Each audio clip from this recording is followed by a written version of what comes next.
Mis manos temblaban sosteniendo el bidón de gasolina mientras miraba la imagen de la Virgen de Guadalupe que había colocado sobre los troncos secos.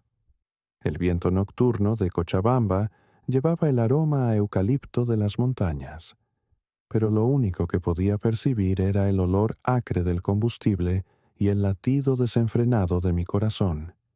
300 personas me observaban en silencio mortal. Católicos con lágrimas en los ojos, evangélicos esperando mi decisión, niños aferrados a las faldas de sus madres. Era el momento que había esperado durante años para demostrar quién tenía la razón. Mi esposa Carmen lloraba entre la multitud. Mi hijo Diego, de apenas 15 años, me suplicaba con la mirada que no lo hiciera. Pero yo, Pastor Miguel Herrera, líder de la Iglesia Evangélica Sola Escritura de Villa Tunari, estaba convencido de que Dios me había llamado a liberar a mi pueblo de la idolatría. El bidón resbaló de mis manos sudorosas y cayó al suelo con un ruido metálico que resonó como un martillazo en el silencio. Algunos católicos gritaron de alivio, pensando que había desistido. Pero yo lo levanté nuevamente, decidido a cumplir mi misión. Durante 23 años había predicado contra las imágenes. Había enseñado versículo tras versículo sobre la prohibición de adorar estatuas. Mi congregación de 200 fieles confiaba en mí para guiarlos por el camino correcto. Habíamos visto milagros, sanidades, vidas transformadas. ¿Cómo podían estos católicos seguir aferrados a pedazos de yeso y pintura, cuando el Dios vivo estaba esperándolos? La imagen de la Virgen de Guadalupe, de 1,5 metros de altura, había sido donada por la familia Morales para la procesión anual del 16 de julio. Sus ojos de vidrio parecían mirarme directamente, sus manos extendidas como invitándome a acercarme. Los católicos habían dejado flores frescas a sus pies, claveles rojos, margaritas blancas, rosas amarillas que desprendían una fragancia dulce que competía con el olor a gasolina. 50 velas encendidas la rodeaban, creando sombras danzantes que hacían parecer que su rostro se movía en la penumbra. Todo había comenzado 3 meses atrás, cuando el padre Aurelio Mendizábal llegó a nuestro pueblo desde La Paz. Era un jesuita de 60 años, con barba gris y ojos profundos que parecían ver directamente el alma. Su primera misa dominical llenó la pequeña iglesia católica hasta los bordes. Yo observé desde la ventana de mi estudio cómo llegaban familias enteras, cómo los niños corrían hacia el altar, cómo las abuelitas sacaban sus rosarios heredados y comenzaban a rezar con una devoción que me perturbó profundamente.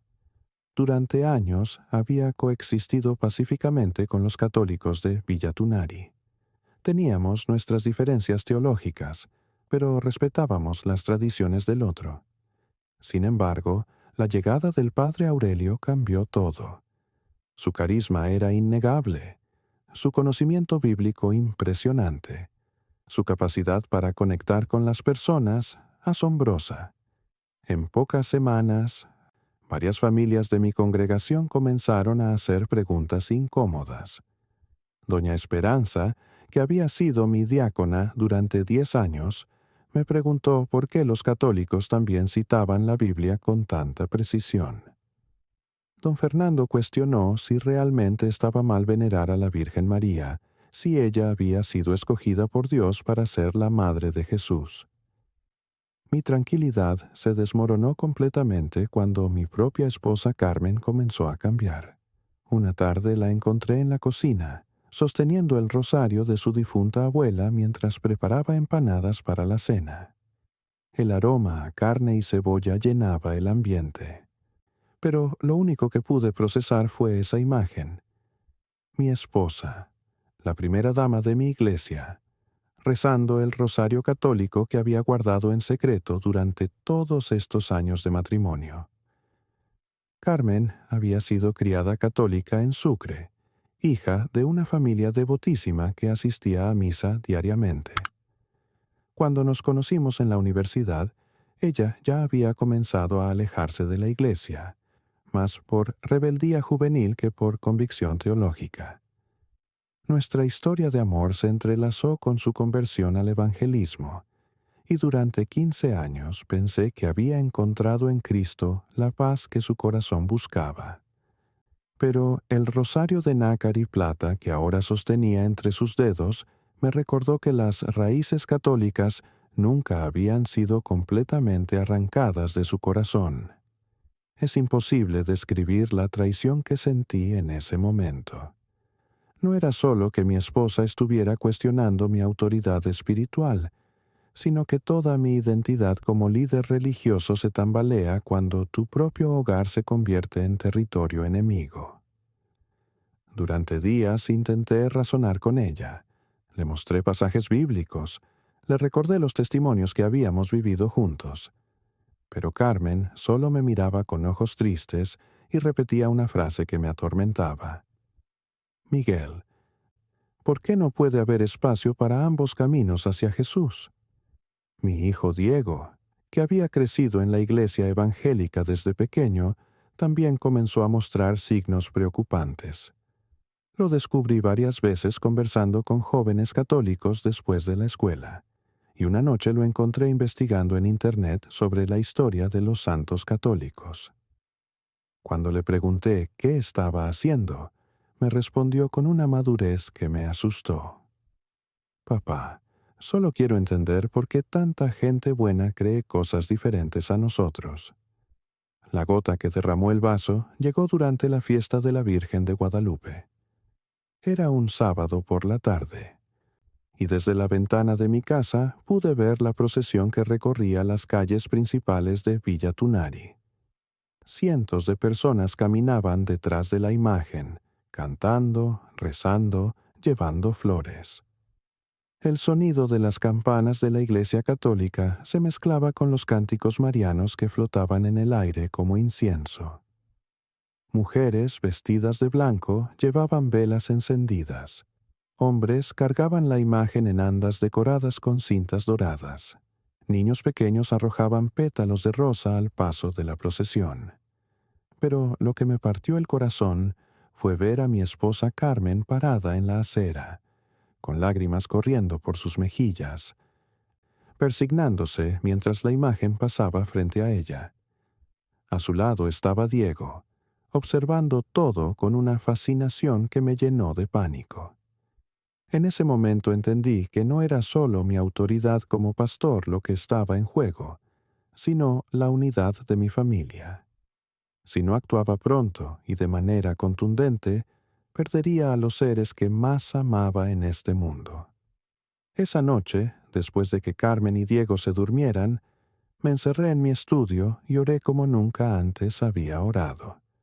Le pedí a Dios una señal, una dirección clara sobre qué hacer. Las paredes de mi estudio estaban cubiertas de diplomas teológicos, comentarios bíblicos, fotografías de conferencias donde había predicado.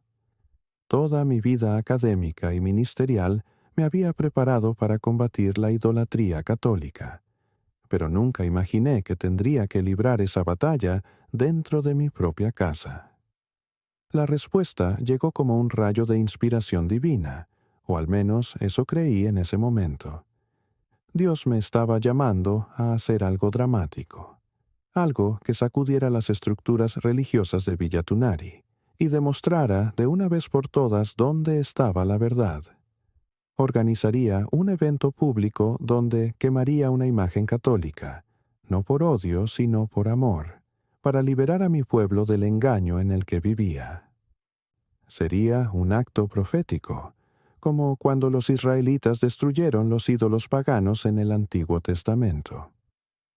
Si sientes que tu corazón se acelera escuchando esta historia, si reconoces en mi lucha interna los mismos conflictos que tal vez has vivido en tu propia fe, te invito a suscribirte a este canal.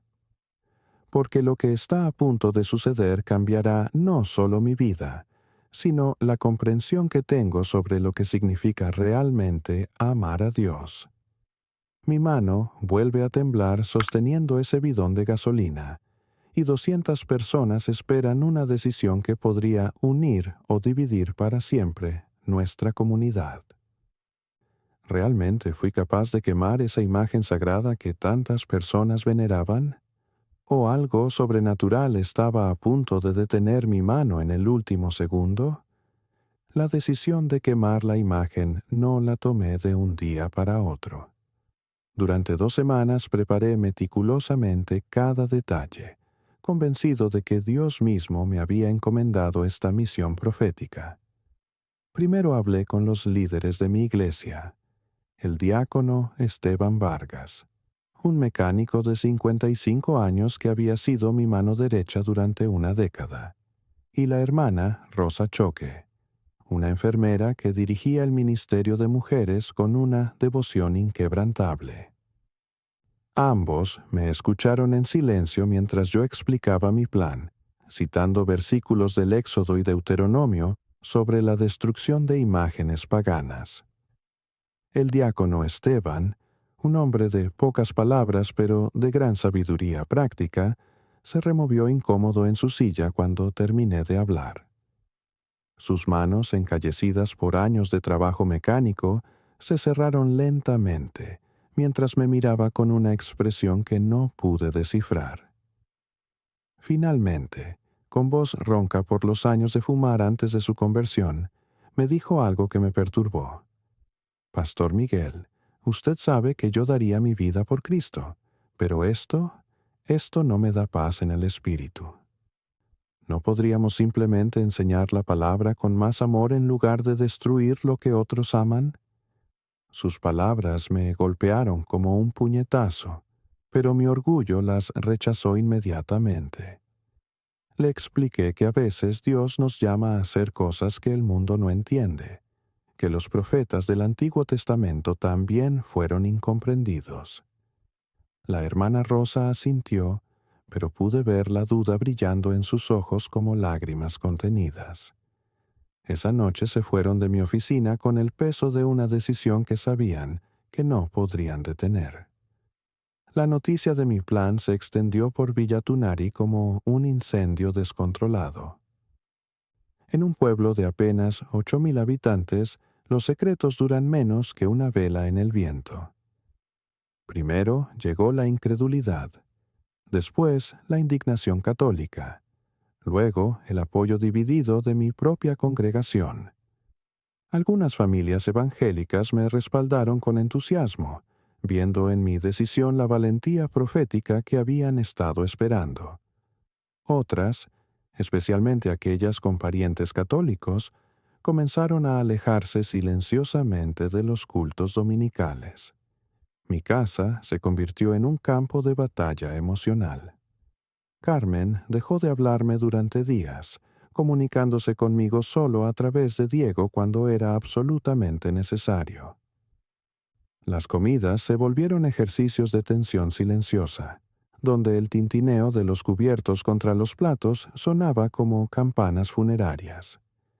El aroma a locro y salteñas que habitualmente llenaba nuestra cocina los domingos fue reemplazado por un vacío aromático que reflejaba el estado de nuestro hogar. Una tarde, mientras Diego hacía sus tareas escolares en la mesa del comedor, Carmen finalmente rompió su silencio. Se acercó a mí con pasos lentos, sosteniendo una fotografía amarillenta que reconocí inmediatamente. Era de su primera comunión, a los 8 años, vestida de blanco como un angelito, parada junto a una imagen de la Virgen María en la Catedral de Sucre. Sus ojos estaban rojos de tanto llorar, y su voz tembló cuando me habló. «Miguel, esta niña que ves aquí amaba a Jesús con todo su corazón, y también amaba a su Madre Celestial. ¿Cómo puedes decirme que eso estaba mal?» No encontré palabras para responderle. Mi teología tenía respuestas para todo, pero mi corazón se quedó mudo frente al dolor de la mujer que amaba. Esa noche, Carmen sacó una maleta pequeña del closet y comenzó a empacar algunas ropas. Me dijo que se iría con Diego a casa de su hermana en Sucre hasta que yo recuperara la cordura. El sonido de la cremallera cerrándose sobre sus pertenencias se grabó en mi memoria como el eco de una puerta que se cierra para siempre. Fue entonces cuando llegó la visita que cambiaría todo. El padre Aurelio Mendizábal tocó la puerta de mi casa un jueves por la tarde, cuando el sol comenzaba a ocultarse detrás de los cerros que rodean Villa Tunari. Lo vi a través de la ventana. Un hombre mayor, vestido con sotana negra, pero sin ningún aire de solemnidad amenazante. Llevaba en sus manos una pequeña Biblia desgastada y una sonrisa que irradiaba una paz que yo había perdido hacía semanas. Mi primer impulso fue no abrir la puerta.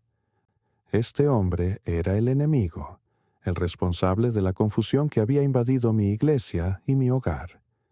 Pero algo en su presencia paciente me conmovió. Abrí la puerta y lo invité a pasar, más por curiosidad que por cortesía. Se sentó en mi sala, aceptó el té de coca que le ofrecí y durante unos minutos hablamos de cosas triviales. El clima, la cosecha de papa, los problemas de transporte en la carretera a Cochabamba. Después, con una naturalidad que me desarmare, me preguntó directamente sobre mi plan de quemar la imagen. No había acusación en su voz, no había ira o indignación, solo una curiosidad genuina, como si realmente quisiera entender mis motivaciones. Le expliqué mis razones teológicas, cité los versículos que respaldaban mi posición. Le hablé de mi preocupación por la idolatría que veía en su iglesia. El padre Aurelio escuchó todo sin interrumpir, asintiendo ocasionalmente, haciendo preguntas que demostraban que conocía la Biblia tanto o más que yo. Cuando terminé mi exposición, se quedó en silencio durante varios minutos, contemplando su taza de té humeante. Finalmente, me hizo una pregunta que atravesó todas mis defensas intelectuales como una espada afilada. Pastor Miguel, dígame sinceramente, ¿qué siente en su corazón cuando mira a su esposa llorar? ¿Siente amor o siente que tiene razón? La pregunta me golpeó con la fuerza de un martillo. Quise responder que ambas cosas, que el amor a veces requiere decisiones difíciles, que la verdad debe prevalecer sobre los sentimientos. Pero las palabras se atascaron en mi garganta como piedras secas. Por primera vez en semanas, me vi obligado a mirar más allá de mis argumentos teológicos y contemplar el dolor real que estaba causando a las personas que amaba.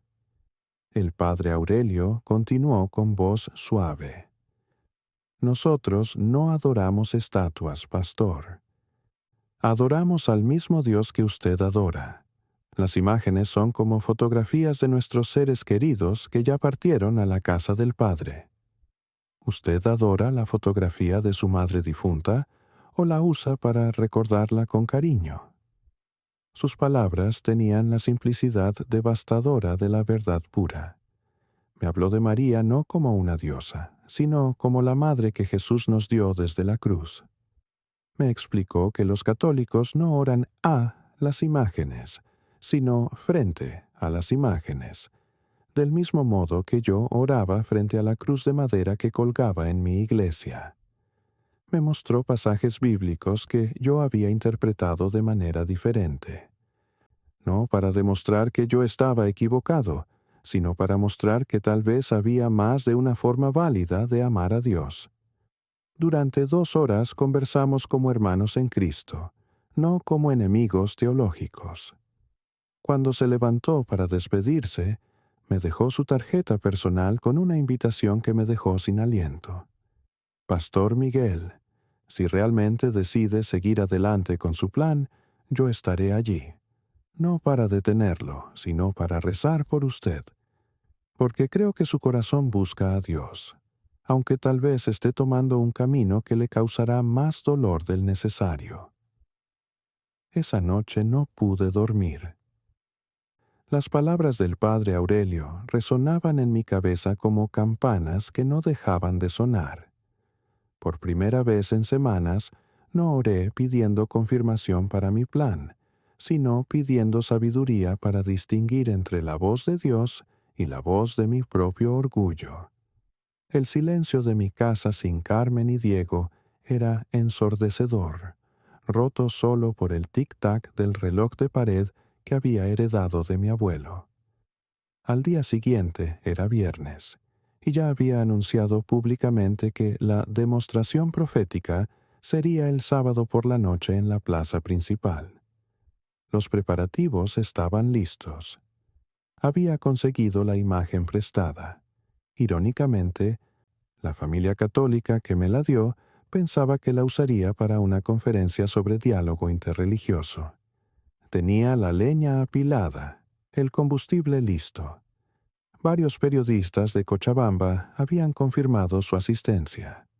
No había vuelta atrás, pero en mi corazón algo había cambiado profundamente. Ya no sentía la certeza profética que me había impulsado durante semanas. En su lugar había un vacío angustiante, una pregunta que me atormentaba. ¿Y si estaba equivocado? Desde donde quiera que estés viendo este testimonio, te pido que hagas una pausa y reflexiones conmigo. ¿Cuántas veces hemos confundido nuestro orgullo con la voluntad de Dios? ¿Cuántas veces hemos lastimado a otros en nombre de la verdad, cuando tal vez lo que necesitábamos era más humildad? Escribe en los comentarios de dónde me estás viendo. Y si alguna vez has vivido un momento donde tuviste que elegir entre tener razón o tener paz. Tu testimonio puede ser luz para alguien que está pasando por una lucha similar. La noche del sábado se acercaba inexorablemente, y yo seguía sin saber si tendría el valor de encender esa hoguera que podría consumir mucho más que una simple imagen de yeso. El sábado llegó como un juez implacable. Desde las 5 de la mañana, el pueblo comenzó a moverse con una inquietud eléctrica que podía sentirse en el aire. Las campanas de la Iglesia Católica sonaron el Ángelus a las 6, como todos los días, pero esa mañana su repique sonó como un lamento que se extendía por los cerros circundantes. Yo no había dormido en toda la noche, caminando por mi casa vacía como un fantasma, deteniéndome frente a las fotografías familiares que colgaban de las paredes como testigos silenciosos de mi crisis. A las 7 de la mañana recibí una llamada telefónica que me destrozó el corazón. Era Diego, mi hijo de 15 años, llamando desde Sucre con una madurez que me partió en dos. Papá, mamá no ha parado de llorar en toda la noche. Está rezando el rosario de la abuela y repite tu nombre una y otra vez. Por favor, papá, piénsalo una vez más.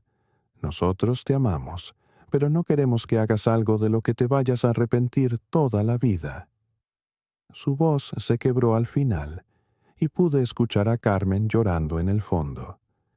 Colgué el teléfono con las manos temblorosas y me desplomé en el sofá de la sala. Por primera vez en semanas, las lágrimas brotaron de mis ojos como ríos contenidos que finalmente rompen el dique. Lloré por mi familia rota, por mi orgullo ciego, por mi incapacidad de distinguir entre la voz de Dios y el rugido de mi propia soberbia. Pero ya era demasiado tarde para echarse atrás. Los preparativos estaban hechos. La gente había sido convocada. Los periodistas venían en camino desde Cochabamba. Mi reputación como líder espiritual estaba en juego. Si me retractaba ahora, perdería toda credibilidad frente a mi congregación y frente a los católicos que me habían desafiado durante meses. Era una trampa de mi propio orgullo, y yo era tanto el cazador como la presa. A las 5 de la tarde comenzaron a llegar las primeras personas a la plaza principal. Yo observaba desde la ventana de mi estudio, viendo cómo se formaban grupos claramente divididos: católicos por un lado, evangélicos por otro, y en el centro, curiosos que habían venido solo para presenciar el espectáculo. La imagen de la Virgen de Guadalupe ya estaba colocada sobre la pila de leña que mis diáconos habían preparado meticulosamente. Las velas votivas que los católicos habían encendido a sus pies creaban un contraste perturbador: luz sagrada junto a la madera que pronto se convertiría en su funeral.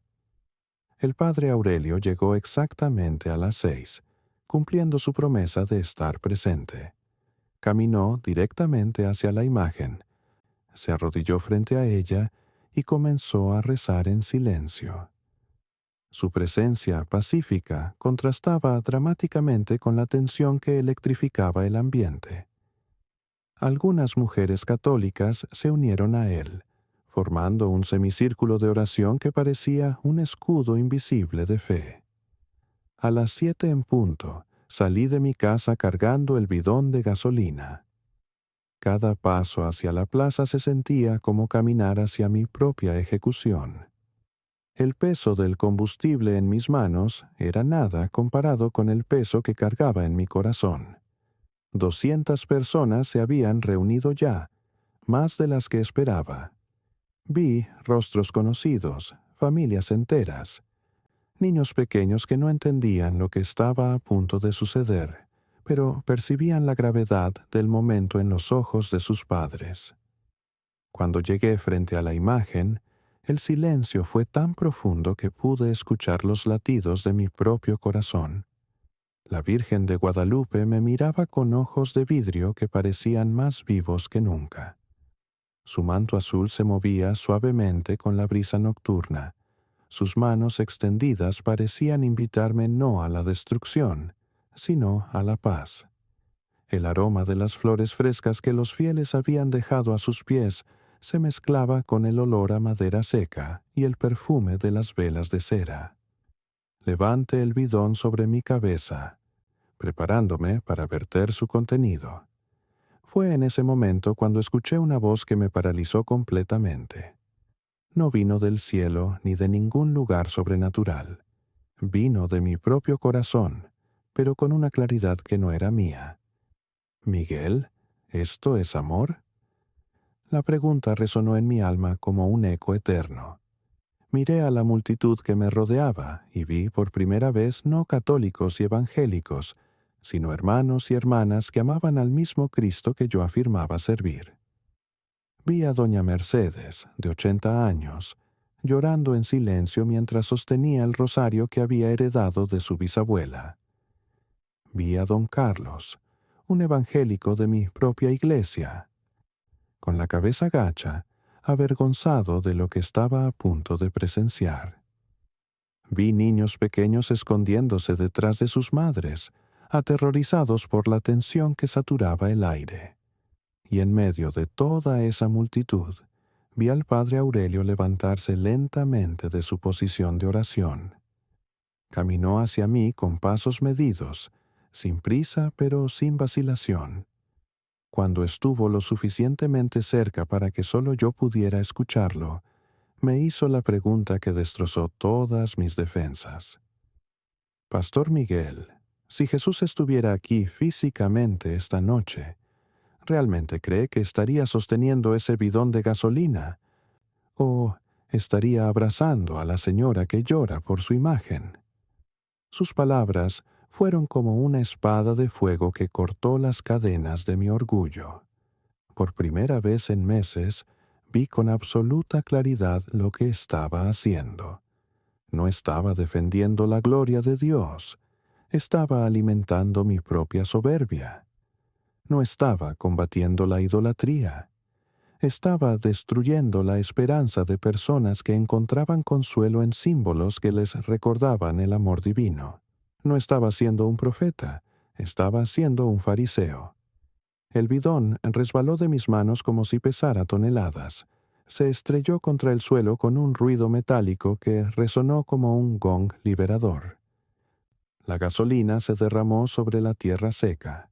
creando un charco que reflejaba las luces de las velas como un espejo roto. Pero en lugar del fuego destructor que había planeado, lo que brotó de mis ojos fueron lágrimas de arrepentimiento tan abundantes como ríos en época de lluvia. Me arrodillé frente a la imagen de la Virgen de Guadalupe, no para adorarla, sino para pedir perdón por el dolor que había causado. Las palabras salieron de mi garganta como un torrente incontrolable. Perdón, Dios mío, perdón por confundir mi orgullo con tu voluntad. Perdón por causar dolor en nombre del amor. Perdón por dividir lo que tú quieres unir. Lo que sucedió después fue uno de los milagros más hermosos que he presenciado en mi vida. Una por una, las personas comenzaron a acercarse. Primero los católicos, después algunos evangélicos. Finalmente toda la multitud formó un círculo alrededor de la imagen y alrededor de mí. No era un círculo de condena, sino de restauración. Católicos y evangélicos, llorando juntos, orando juntos, abrazándose como hermanos que habían estado separados por un malentendido terrible. El padre Aurelio me ayudó a levantarme y me abrazó con la ternura de un padre. En ese momento entendí que la verdadera idolatría no estaba en las imágenes de yeso, sino en mi corazón que había convertido mi propia interpretación teológica en un ídolo más importante que el amor de Cristo. La noticia de lo que había pasado esa noche se extendió por todo el valle de Cochabamba como ondas en un estanque. Pero más que la noticia, se extendió algo mucho más poderoso: la esperanza de que católicos y evangélicos podíamos caminar juntos hacia el mismo Jesús sin perdernos en disputas que solo alimentan el orgullo humano. Carmen y Diego regresaron al día siguiente. Mi esposa me abrazó con lágrimas en los ojos, y por primera vez en meses sentí que mi hogar había recuperado la paz que había perdido. Diego me miró con una admiración nueva, no por mi fuerza, sino por mi capacidad de reconocer mis errores. Mi ministerio cambió completamente después de esa noche. En lugar de predicar contra los católicos, comencé a predicar sobre la unidad del cuerpo de Cristo. Organizamos actividades conjuntas con la Iglesia Católica: visitas a ancianatos, brigadas médicas en comunidades rurales, programas de ayuda para familias necesitadas. Descubrimos que teníamos mucho más en común de lo que pensábamos: el mismo amor por Jesús, la misma preocupación por los pobres, el mismo deseo de que nuestros hijos crezcan en la fe. La imagen de la Virgen de Guadalupe nunca fue quemada. Los católicos la llevaron de vuelta a su iglesia, pero no antes de que el padre Aurelio hiciera algo que me conmovió hasta las lágrimas. Invitó a toda mi congregación evangélica a acompañar la procesión de regreso. No para venerar la imagen, sino para demostrar que podíamos caminar juntos sin comprometer nuestras convicciones individuales. Hoy, 3 años después de aquella noche que cambió mi vida, sigo siendo pastor evangélico. Mi teología no cambió completamente, pero mi corazón sí. Aprendí que la verdad sin amor es solo ruido, y que el amor sin humildad es imposible. Cada vez que veo una imagen católica, ya no siento ira ni superioridad. Siento respeto por hermanos que expresan su fe de manera diferente, pero que aman al mismo Cristo que yo amo. Si esta historia ha tocado tu corazón, si reconoces en mi testimonio la misma lucha entre tener razón y tener paz, te suplico que compartas este video. Que mi error sirva de enseñanza para otros. Que mi arrepentimiento sea semilla de reconciliación en familias y comunidades divididas por diferencias religiosas. Dale me gusta, no por mí, sino por todos aquellos que necesitan escuchar que es posible cambiar, que es posible pedir perdón, que es posible encontrar unidad sin uniformidad. Aquella noche, sosteniendo el bidón de gasolina con manos temblorosas, pensé que estaba defendiendo a Dios. Hoy sé que Dios no necesita defensores, sino testigos de su amor. La imagen de la Virgen de Guadalupe que casi destruyo se convirtió en el símbolo más poderoso de mi propia transformación. De hombre orgulloso a siervo humilde, de divisor a reconciliador, de enemigo a hermano. Y cada vez que el viento de Cochabamba trae el aroma a eucalipto de las montañas, recuerdo aquella noche cuando casi destruyo algo sagrado. Pero en cambio, fui yo quien terminé siendo reconstruido por la misericordia infinita de un Dios que convierte nuestros errores en milagros de amor.